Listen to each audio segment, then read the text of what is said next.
Hope everybody's doing well and staying healthy during these difficult times. Wish we could be up at school for lectures, but we got to do what we have to do, and this is the best we got, so we'll work with it. All right. Question 1. Tell me about yourself. My name is Matthew Whalen. I'm 21 years old. I'm a business administration major at Frostburg State University, and I'll be graduating in the fall of 2020.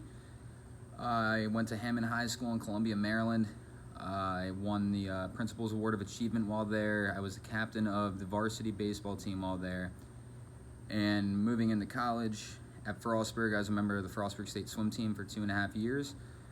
Felt like I gained a valuable amount of experience from that, as well as being one of a group selected from about 100 or so students in the business school of business to go on the Student Business Leadership Committee retreat my freshman year, which I got to network with a lot of the department heads, department chairs, things like that. It was very, very valuable experience, getting to hear a few of them talk and things like that.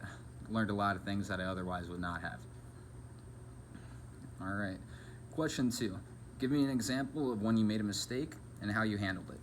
All right, so about a year and a half ago, this was my 3rd year as an aquatic supervisor for the City of Laurel Parks and Recreation. I was tasked with delegating different tasks to the lifeguards as I was manager, scheduling them, moving them around, creating the rotations for throughout the day. And one day, I must have missed it. I accidentally scheduled an extra guard at one pool and left one pool short a guard. So what I had to do at the pool that was short a guard was I had to create a little improvised guard rotation for the time that the other guard wasn't there. And I had to drive from the main location where I was to the second location where the guard who was supposed to be at the main location was. I drove there, picked them up, and then brought them back. So it ended up working out in the end. I had to do some quick thinking and put some people in some different places, but it ended up working out all good and well. Question 3. Tell me about a time you handled a difficult situation. Okay, so this is at the same job. We have this guy who would come in on a pretty regular basis. Sometimes he would cause issues with some of the lifeguards, more of the female lifeguards rather than males. Sometimes it would cause problems with them, and sometimes would not. So we always need to keep an eye out for him when he came through the doors. And one day, one of our guards tells us that he was doing some pretty inappropriate things, saying some things he shouldn't have to the guards, which is completely unacceptable, and I would not stand for that. So the guard came and told me about this, and I went up to approach the man, tried to tell him about this, that this was unacceptable, and that if he was going to behave this way, he was going to be asked to leave.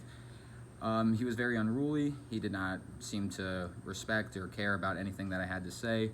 Started throwing curse words around, threatened to get physical, and in this situation, I had to keep a calm and level head in order to resolve it without any further damage or any more people getting involved. So I tried to talk to the man, tried to calm him down. He would not, could not. I don't know what his specific issue was, but he was just very uneasy and was just not having a good day, I guess. So after all this, I explained to the man that he was going to have to leave. Like there was nothing that we could do anymore that would allow him to stay within the facility, that he was going to have to leave. And when he heard this made him even more and more and more upset. So he started yelling, he started kicking some of the pool chairs that were around the pool. And at this point, I had to get law enforcement involved. So, granted, we have a law enforcement officer on site at all times because we have issues like this come up from time to time, and they're handled pretty swiftly like this one was. Just got the law enforcement officer, and we had to escort the guy out. So, not the best situation, but nobody was harmed. Nobody said anything. We even got some good comments from some of the other patrons in the facility that we handled it very well and professionally. Let's see. Question 4. Why should we hire you? That's a good question. I don't know. I personally think that I bring a lot of things to the team. I want, for one, think for myself. 2, very well at communicating with other people. I just think those are 2 very strong assets. I have a lot of technical skills. I have an experience in management.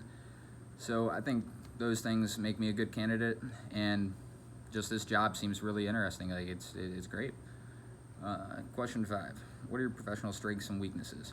All right. So one of my strengths I would say is my communication, my oral, written, body language. I all think are probably on the strong end. I'm easy to talk to with other people. People find me easy to talk to, so it all works out well on that end. Another one of my strengths, I would say, is that I'm a quick thinker. I think on my feet. Like I explained in the scenarios before, there's no written rule exactly what to do when you're faced with somebody like that or put into that type of situation. So you have to adapt and you have to improvise to every changing situation because they're not all the same. So I think that's a very valuable skill that I personally don't think can be taught. That's something that you either know or you don't. Weaknesses. Sometimes my weaknesses, I would say, are I'm quick to act. Sometimes I don't take the full extent, every detail in, and soak that all up before making a decision. Sometimes I just like to get to it, but in some scenarios that's needed. In others it's not, and that's what I would say is probably my biggest weakness. All right, thank you. Have a good one.